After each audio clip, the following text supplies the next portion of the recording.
Break के बाद स्वागत है आपका। सीएम नायब सिंह सैनी गौना दौरे पर रहे। इस दौरान सीएम सैनी माथुराम हलवाई की दुकान पर भी पहुंचे, जहां उन्होंने साफ तौर पर माथुराम की दुकान में जलेबियां बनाई और फिर प्रदेश अध्यक्ष मोहन लाल बड़ौली के साथ बैठकर जलेबियों को खाया। इस दौरान सीएम सैनी ने राहुल गांधी के जलेबियों वाले बयान पर भी निशाना साधा। सीएम ने कहा कि हरियाणा में गोहना की माथुराम की देसी जलेबी चलती है, फैक्ट्री की जलेबी नहीं।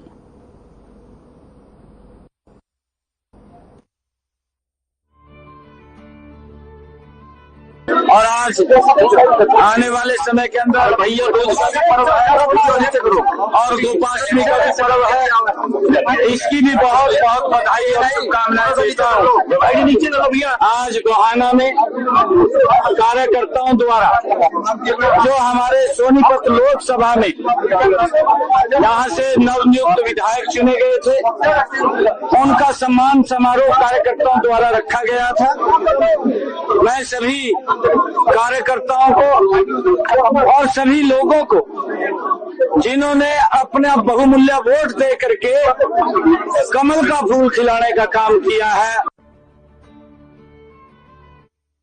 खबर सिरसा से है, जहां हरियाणा के सामाजिक न्याय एवं अधिकारिता मंत्री कृष्ण कुमार बेदी ने कहा कि देश के प्रथम मंत्री लौह पुरुष सरदार वल्लभ भाई पटेल को स्वतंत्रता भारत को अखंड बनाने का श्रेय जाता है।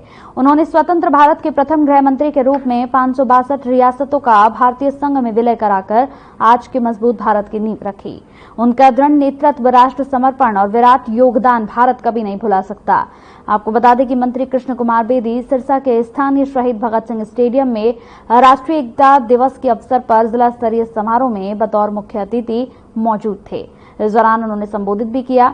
इससे पहले उन्होंने लौह पुरुष सरदार वल्लभ भाई पटेल की प्रतिमा पर पुष्प अर्पित कर उन्हें श्रद्धांजलि दी।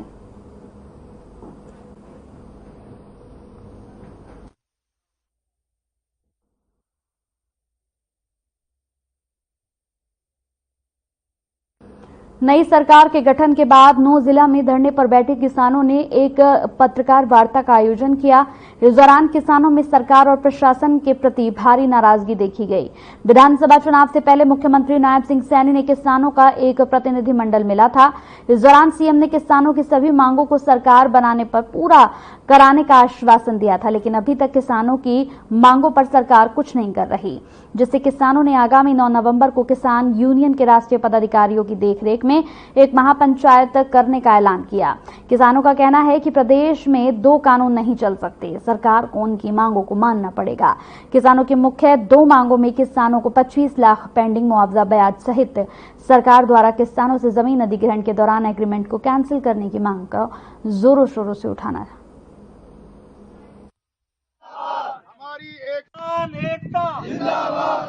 हाफिज सिराजुद्दीन है जी। सिराजुद्दीन जी, किसान धरने पे बैठे हैं, कब इसकी शुरुआत हुई? काम बंद करने का भी आपने किया था, क्या कहना है? देखो, हमारा धरना और संघर्ष तो ये 2012 से ही चल रहा है।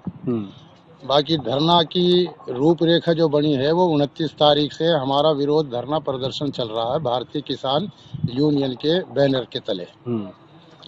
पिछले जो है 5-6 हमारी महापंचायत बड़ी बड़ी हुई हैं, जिनमें भारतीय किसान यूनियन के बड़े बड़े नेता और अपने दिल्ली से, राजस्थान से, हरियाणा से आए हैं और हमारी सारी पंचायतें सफल हुई हैं। पत्रकार वार्ता जो हुई है, इसका उद्देश्य ये है कि हमारी इसकी संघर्ष की लड़ाई 2012 से लगातार चल रही है, जो कि 29 फरवरी से लगातार ये धरना चल रहा है। सरकार पे हमने अपनी सारी मांगों को भेज रखा है। उसका जब तक समाधान नहीं होगा, 13 अगस्त से हमने इस काम को बंद करवा रखा है। जब तक इसका पूरा समाधान नहीं होगा पूरी तरीके से, जब तक काम बंद रहेगा। और 9 तारीख को हमारी पंचायत है, उस सिलसिले में हमने ये पत्रकार वार्ता। कहाँ पे पंचायत? ये धरना स्थल पर ही पंचायत होगी और इसमें किसान यूनियन से अपने रवि आज़ाद, राकेश टिकैत की जो टीम है और अन्य जो किसान नेता हैं दिल्ली से, पूरे हरियाणा से, यूपी से, इसमें सभी किसान नेता हैं। मेरा नाम मोहम्मद एसपी है। जो आज हमने पत्रकार वार्ता की है, इसमें हम अपनी आगामी जो हमारी पंचायत होने जा रही है 9 नवंबर को, इसमें हम अपनी धरना की रूपरेखा बनाएंगे और जो हमारी जो महापंचायत होने वाली 9 नवंबर को, इसमें हम सरकार को चेतावनी देते हैं कि या तो हमारी मांगों को माना जाए, अगर सरकार हमारी मांगों को नहीं मानती है तो हम फिर उसमें बहुत बड़े बड़े कड़े निर्णय लेंगे। उसमें हमारा जो ये चाइना कंपनी का काम चल रहा है इसको रोकने के बारे में भी मंथन करा, जो ये चाइना कंपनी का काम चल रहा है इसको रोकने के बारे में भी मंथन करेंगे और भी बहुत बड़े बड़े फैसले लेंगे। हमारी मांगे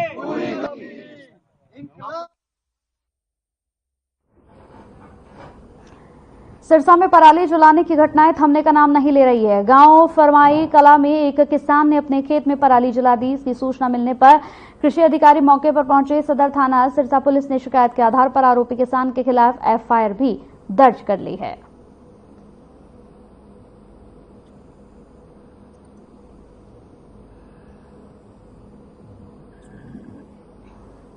पूर्व केंद्रीय मंत्री दलबीर सिंह की 37वीं पुण्यतिथि पर उनकी स्मृति में हवन यज्ञ का आयोजन किया गया।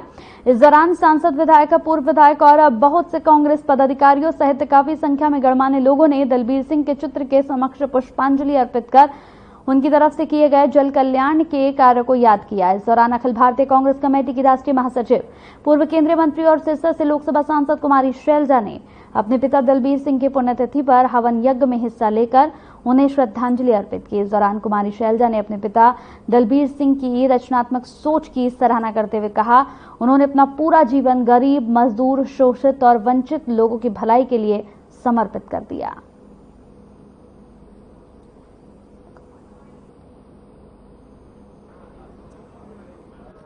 नहीं, ऐसी कोई बात नहीं है। ये पार्टी का फैसला, जरूरी नहीं है कि हमेशा चाहे कोई भी पार्टी हो कि इमीडिएटली एक साथ हो।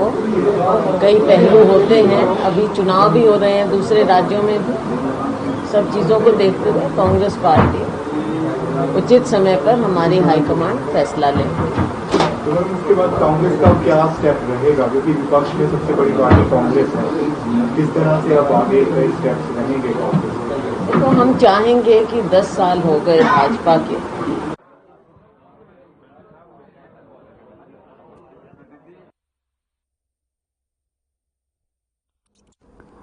हरियाणा के कृषि मंत्री श्याम सिंह राणा ने यहां तरावड़ी शहर में कई खेतों का दौरा किया। उन्होंने तरावड़ी अंजनथली रोड पर प्रगतिशील किसान विकास चौधरी के खेतों में यहां हैप्पी सीडर और सुपर सीडर को खुद ट्रैक्टर पर बैठकर चलाया। उन्होंने फसल अवशेष प्रबंधन के तहत चल रहे कृषि परियोजनाओं की समीक्षा की। खेतों में पहुंचने पर यहां नीलोखेड़ी के विधायक भगवान दास कबीरपंथी ने के नेतृत्व में किसानों के साथ साथ बीजेपी समर्थकों ने स्वागत किया। देखिए, हमने जब मैं एमएलए था, खेतों के रास्ते मैंने शुरू किए थे, क्योंकि खेत जब बारिश आती है ना, कच्चे रास्तों में काफी खांचा हो जाता है गारे से, ना ट्रैक्टर निकल पाता है, ना रेड़ा, ना बुग्गी। तो जब हम वो खेत में जाते थे, हमारे सामने दिक्कत आई थी। ट्रैक्टर थे, ट्राली थी, रात को अंधेरे में 10 जाते थे, छोड़ के आ जाते थे खेत में और सुबह जाके लेके आया करते थे।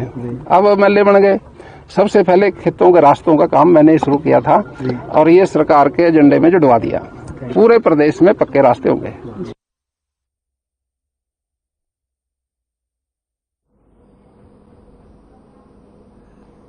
बारडा खंड के गांव यहां काकड़ौली सरदारा स्थित राजकीय वरिष्ठ माध्यमिक विद्यालय में डिजिटल लाइब्रेरी का उद्घाटन किया गया।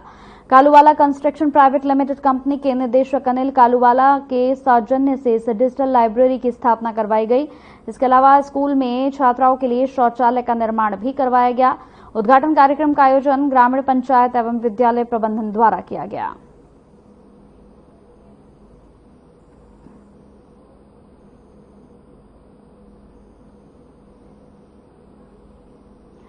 एसडीएम राजेश कुमार का बयान सामने आया। उन्होंने किसानों से कहा कि वो सरकार की ओर से क्रियान्वित की जा रही फसल अवशेष प्रबंध योजना का ज्यादा से ज्यादा लाभ उठाए। किसान कृषि यंत्रों से धान की पराली को मिट्टी में मिलाकर भूमि की उपजाऊ शक्ति बढ़ा सकते हैं या स्ट्रॉ बेलर मशीन से पराली की गांठ बनाकर सरकार की ओर से दी जा रही 1000 रुपये प्रति एकड़ प्रोत्साहन राशि प्राप्त कर सकते हैं। इससे पर्यावरण भी सुरक्षित रहेगा और आर्थिक लाभ भी होगा।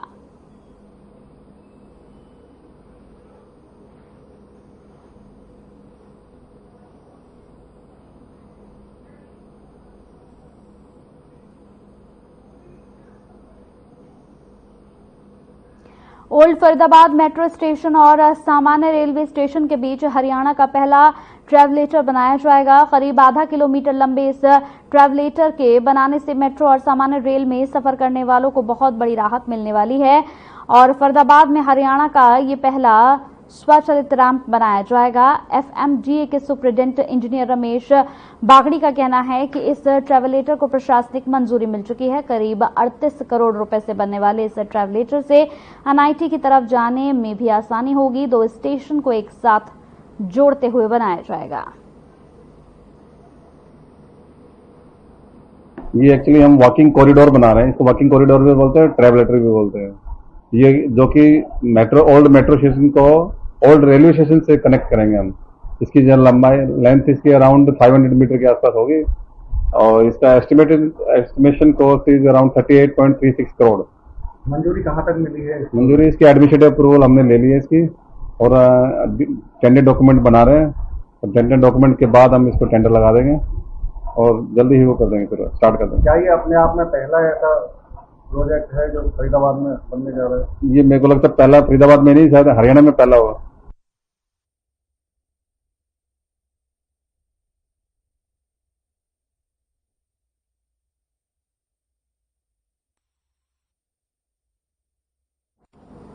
चलिए इसी के साथ इस बुलेटिन में मेरे साथ इतना ही। नमस्कार।